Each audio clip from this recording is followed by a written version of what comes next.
Maths tutorial पर आप सभी का स्वागत है। आज का टॉपिक मेरा है क्वेश्चन ऑफ द डे का सॉल्यूशन। ये क्यों कर रहा हूँ मैं, क्योंकि अभी चूँकि मेरा स्वास्थ्य सही नहीं था, बट अभी चूँकि थोड़ा ठीक हुआ है तो मैं अभी कम बैक वेलकम से।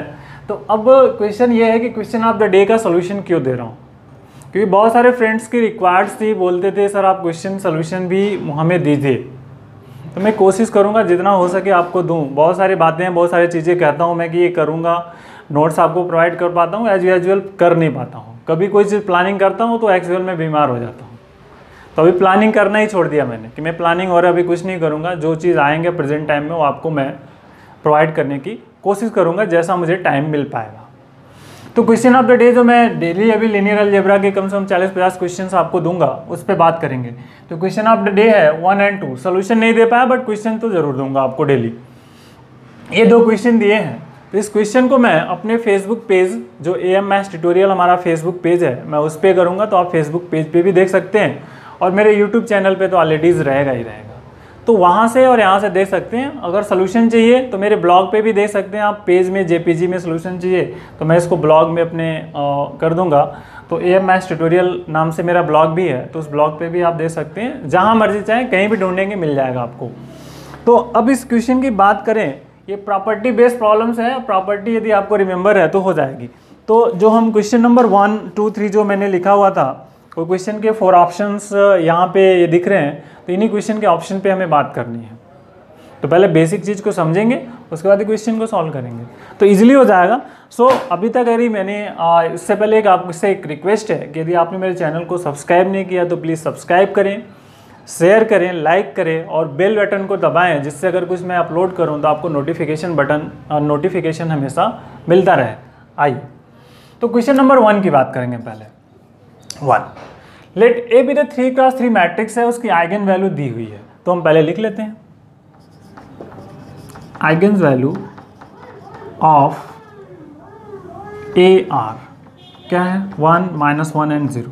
ठीक, तो अब हमें मुद्दा ये है कि हम A⁻1000 का आइगन वैल्यू पहले निकालें कैसे। तो आपको जानते हैं, सभी जानते हैं, वी नो दैट, हम जानते हैं कि यदि λ1, λ2 up to λ⁻n are eigen value of A, then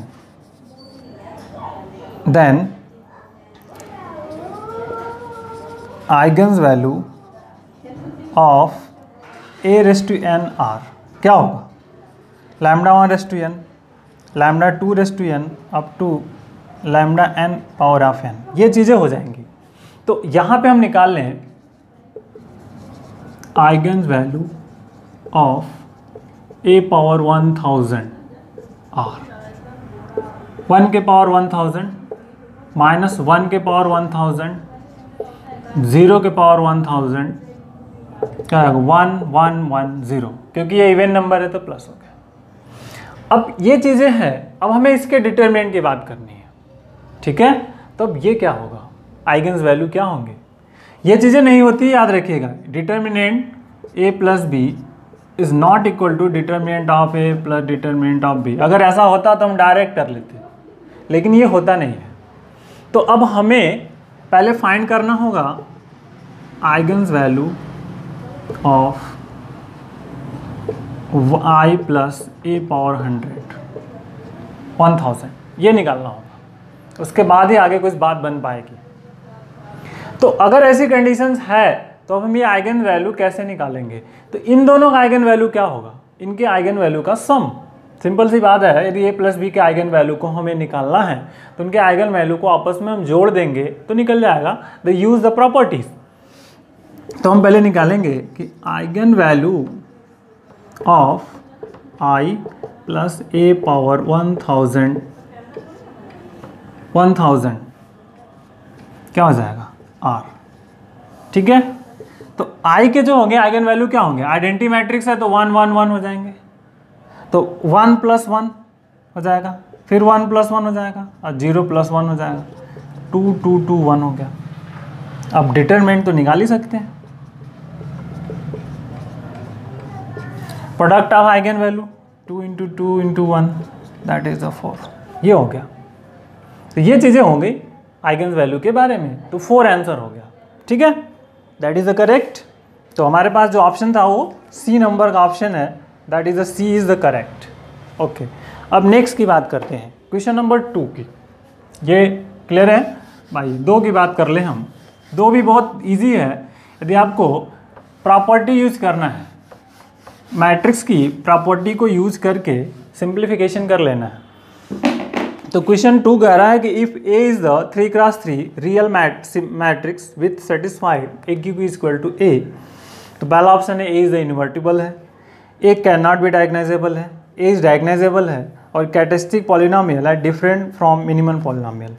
अब ऑप्शन पे हम पहले ऐसे बात करते हैं, यदि इन्वर्टिबल होने के लिए क्या चाहिए? डिटर्मिनेंट नॉट इक्वल टू 0, ठीक। दूसरा डायग्नोजेबल है यदि if all roots are distinct. अगर ऑल रूट डिस्टिंक्ट है तो ये चीज़ें हो सकती है, नहीं है तो फिर अनदर मोटर है, वो उस पर नहीं जा रहा हूँ। यदि सभी रूट डिस्टिंक्ट है तो ये डायग्नाइजेबल होगा, नहीं है तो फिर हम और कुछ चेक करेंगे, कंडीशंस की पॉसिबिलिटीज़ को हम फॉलो करेंगे। तो मेरा एक इस पे लेक्चर है डायग्नाइजेबल पे, बट उसमें बहुत अच्छे से तो नहीं बताया पाया हूँ, बट जो कुछ बताया है तो कोशिश, अगर आपको समझ में आए तो ठीक है, मैं लिंक नीचे दे दूंगा, अगर आपको समझ में आएगा तो ठीक है, नहीं तो बोलेंगे तो मैं उस पर एक और वीडियोज़ बनाने की कोशिश करूँगा। दूसरी चीज़, तीसरा point, characteristic equation is equal to minimal polynomial.